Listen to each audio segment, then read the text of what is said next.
Bakit? Pagdating ng dulo na sito, tapos na. Diba?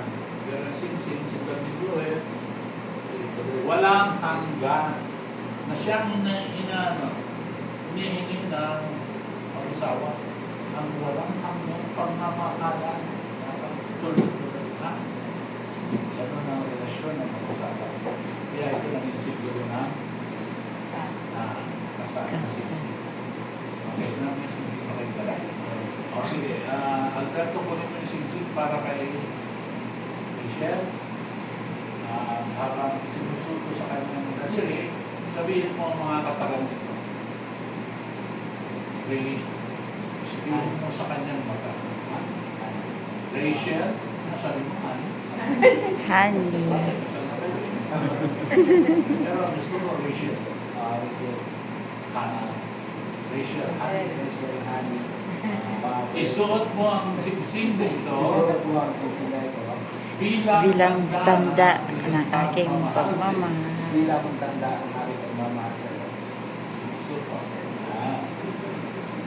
Tanda, yan ang tanda. Ano maluwa? Okay na yung price. May price na rin. Sakto lang. Pag maluwang lang, pipisain natin ang price. Rachel, kunin mo naman yung singsing para kay Alberto. At habang isinusuto sa kanyang daliri, sabihin mo, sa mata niya, yan ang bintana ng puso. Alberto. Hindi malapit. Parang itutusan siya. Alberto. Isuot mo ang singsing ito bilang tanda ng aking pagmamahal.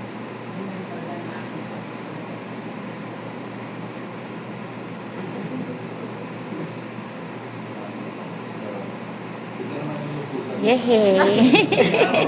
Maski kahit saan ka, nasuot mo yung singsing niya. Kasi ang rinig ko malambing. Tama? Yan. Yan na. Netflix na. Bahay, ayaw na mag-asawa. Gusto niya, single na siya. Parang hindi siya inaaswang ng mga lalaki. Kasi kung hindi na siya nagpapara. Kaya kung punta pa sa party, suit yun yung wedding ring. Kahit hindi siya pinasabi. Sabi niya, ayaw na may mga ligid na lalaki. Kaya mga lalaki, kung nakita na may singsing, yung babae, yung asawa niya. Pagtakot ka sa Diyos, kaya alam mo na mga,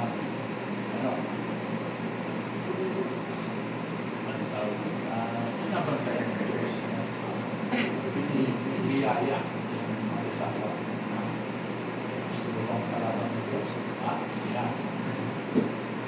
Sige, meron pa tayong isang simbolo ng kasal ito. Actually, mas mahalaga kasi practical ang value na ito.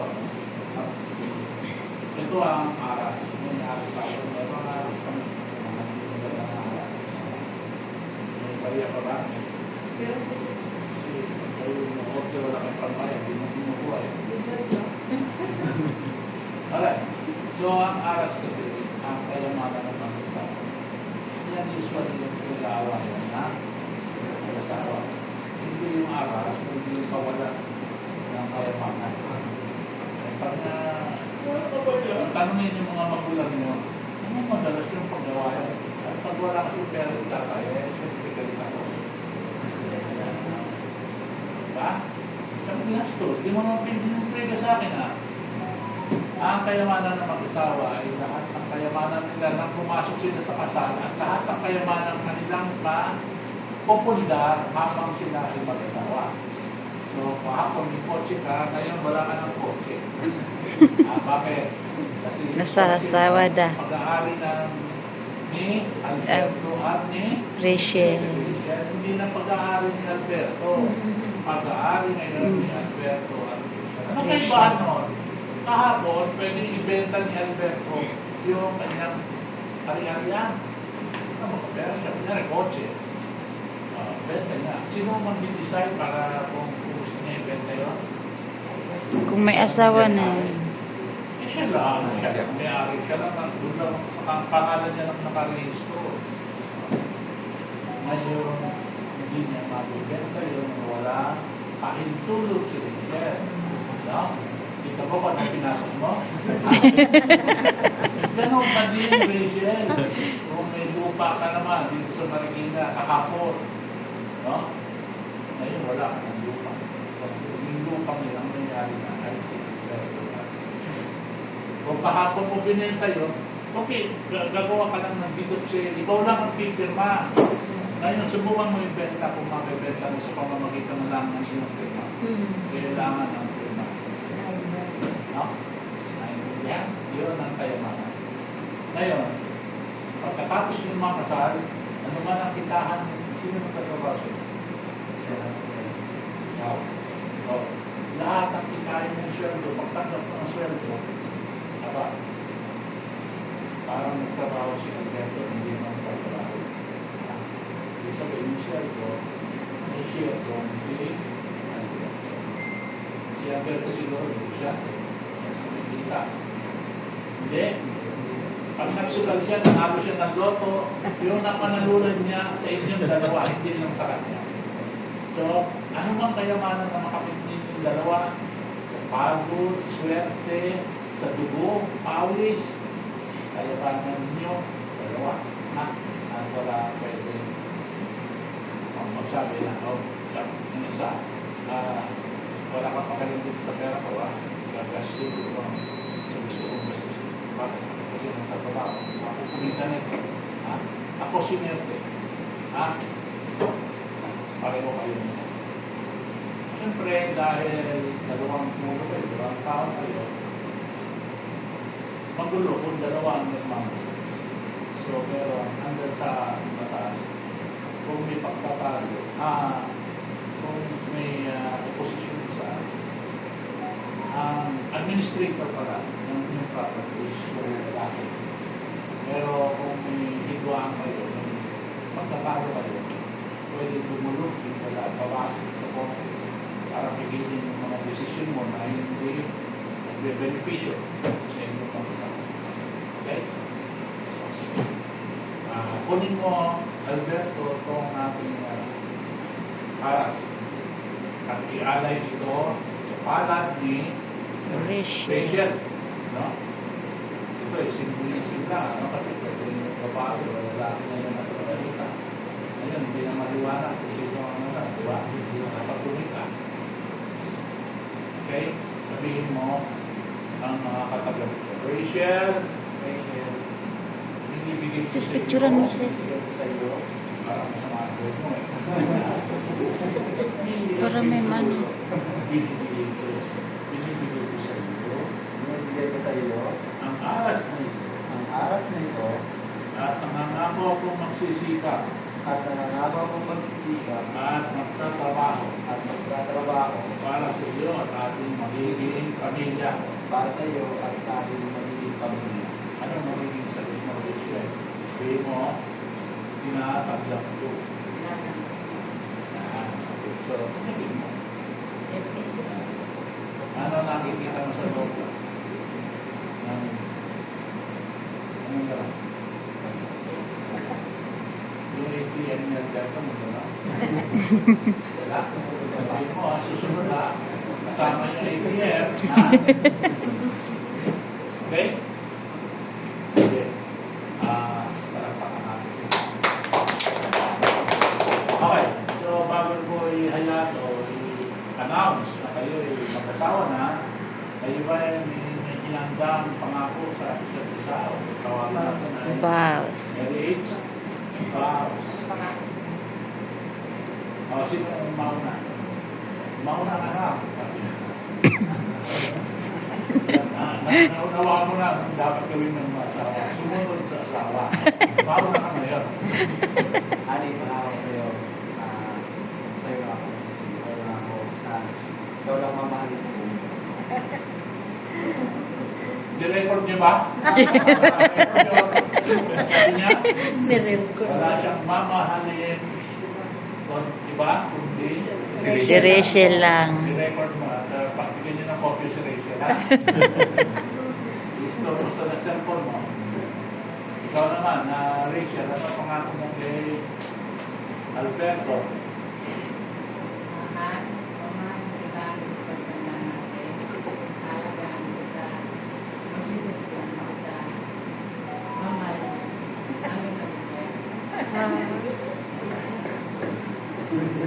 Basta.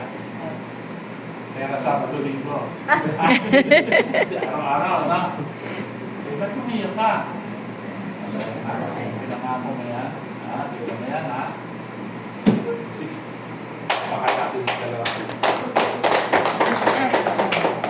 May similar message ako sa inyo sa mga sinabi nyo. Pero medyo detalye lang to. Kaya dinidescribe yun. Iba't ibang sitwasyon na napakahirap. Naiyak din tuloy ako. Napakahirap itaguyod yung mga pangako. No? Yung mga panahon na kung buhay natin mayaman, wala namang problema, no? Kung nasa event tayo, walang magtatrabaho, walang problema. Ang pinakamahirap na problema, lalo na kapag may pangako ka, nasa sitwasyon ka na napakahirap. At hindi tinatawin. So, ito'y parang prayer na agin kayo sa mga subok na buhay ng asawa. Sabihin itong sabat, Nawa, kami ay maging isang puso, isang kaluluwa, mula sa araw na ito, sa kasiyahan man o sa kalungkutan, maging sa kahirapan man o karamihan, maging sa kalusugan man o sa karamdaman, kamatayan na ang mag-iwalay sa ating Yan. Pag natindig nyo yung pangako niya sa iba't ibang sitwasyon ng buhay. Lalo na yung bansay dahil kaliputan, di ba? Sila, yung mga problema yan. Sa kahirapan, sa karamdaman, tunay ang kaliputan. Okay, so ako, sa pamamagitan ng seremonya nito at sa Republika ng Pilipinas, tinatawagan ang lahat na nandito ngayon bilang saksi sa kasal na ito. Ako ang nagsasabi, ang dalawang ito ay kasal na. Kaya palakpakan natin ang bagong mag-asawa!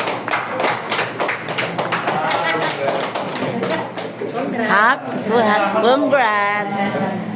Kaya ang tradisyon, sabi dapat daw sa kasal, mayroong tradisyon, luma, mayroong din bago, diba? So ito ay pang-luma na tradisyon. So sa ating hudyat, the groom may kiss the Bride. Ay, nakalimutan ko pala sa puling isa.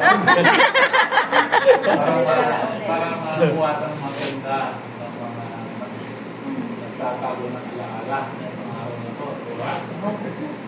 Maglalapat ang inyong mga labi sa television na ito sa loob ng 5 minuto. 5 minuto, ha? Nakita ko yan, nagkali lang kayo parang nasa 5 seconds lang. Kailangan 5 minutes. Ha? 10 beses ang tagal. Okay? The groom may kiss the bride. Go!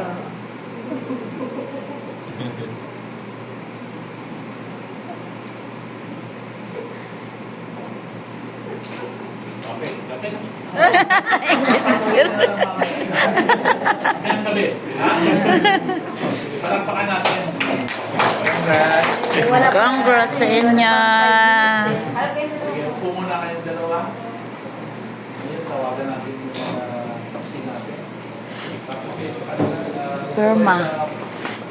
Magkabilang tayo. Punta kayo doon, te. Isa. Burma. Parang naman, tawagin mo yung tatlo yung mga upuan. Ito pa isa.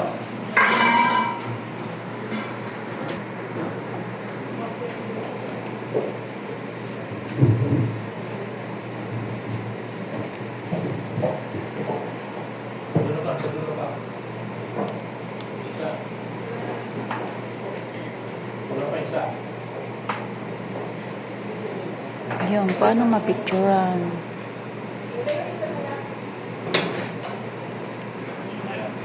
Magpipirmahan tayo ng marriage contract. Contract. No? Sa pa? Ganun lang, ayaw ko paupuan ko baka magkaroon tayo ng disgrasya. Ha? Hindi malinis yung pa. Yun na lang, yun yung gusto ko ba? Sabi ka. Masisite ka. Yan. Okay. So, yung marriage contract natin may apat na kopya. Yung isa para sa inyong dalawa, may katibayan ko na dahil sa tayo sa yung pangalawa. Sige na, palitan mo yun. Pangalawa, kopya ng local civil registrar.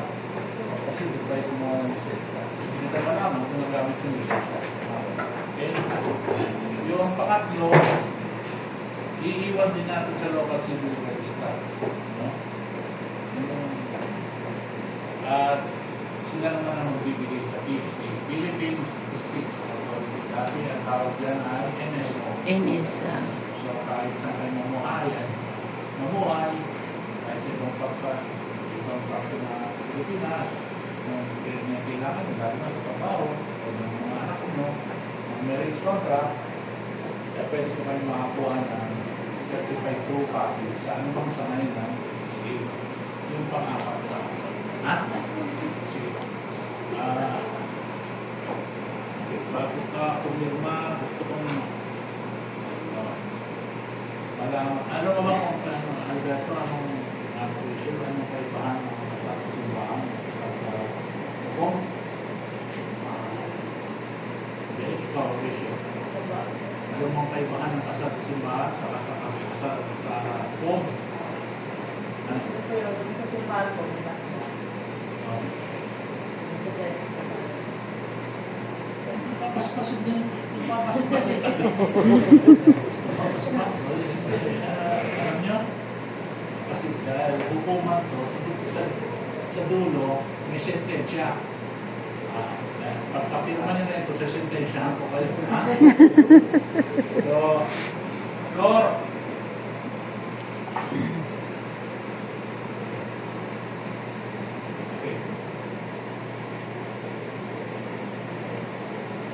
Lord,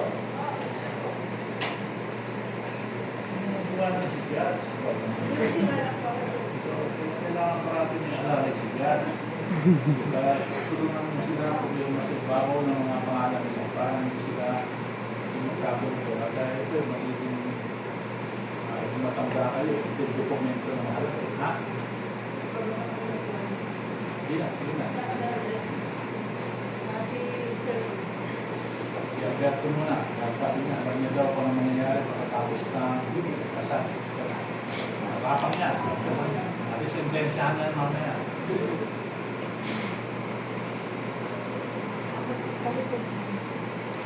Doon kasi, punta ka. Okay lang. Hindi, punta ka doon. Okay lang pala eh. Wala kasi yung pero kami photographer dito, kahit hindi namin tinatawag, nagpupunta dito, ngayon wala. Sige, dito ka, dito, picture mo dito. Tingnan, ha?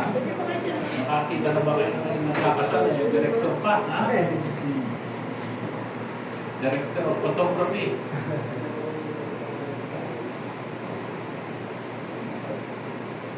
Apat yan, ha?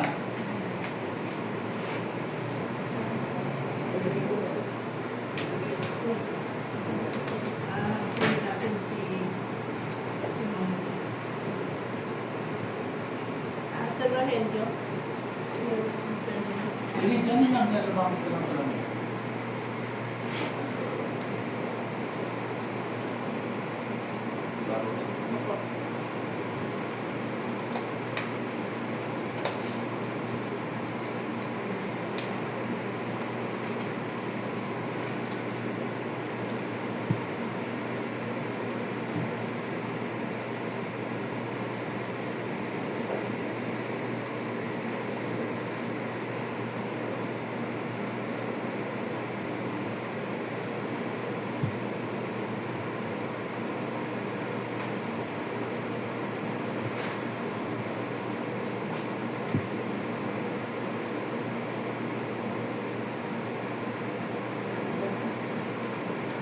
Ma'am, Rosipin.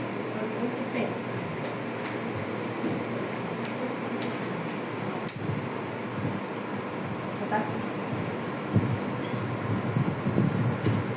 Alam mo kasi simulan niya kasi.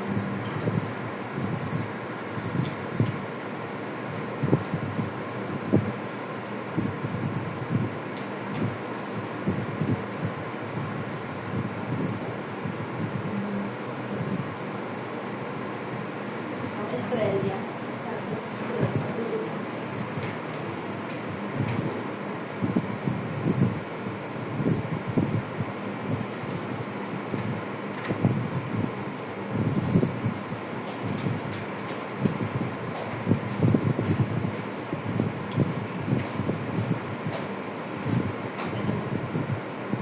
Sir, Felipe.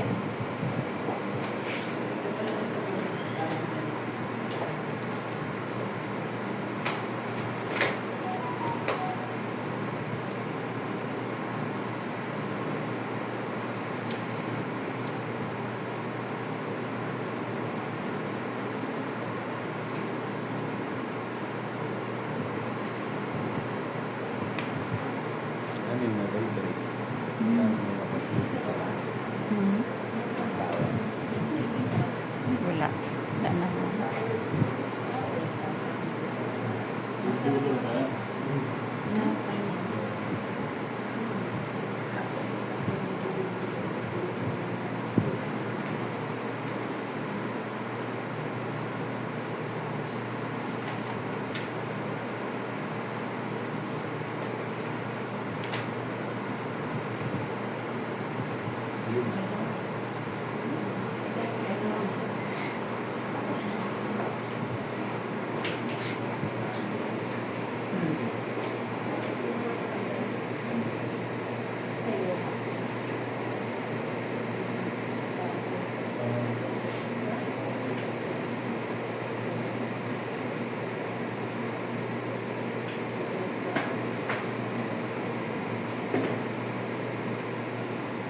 Okay.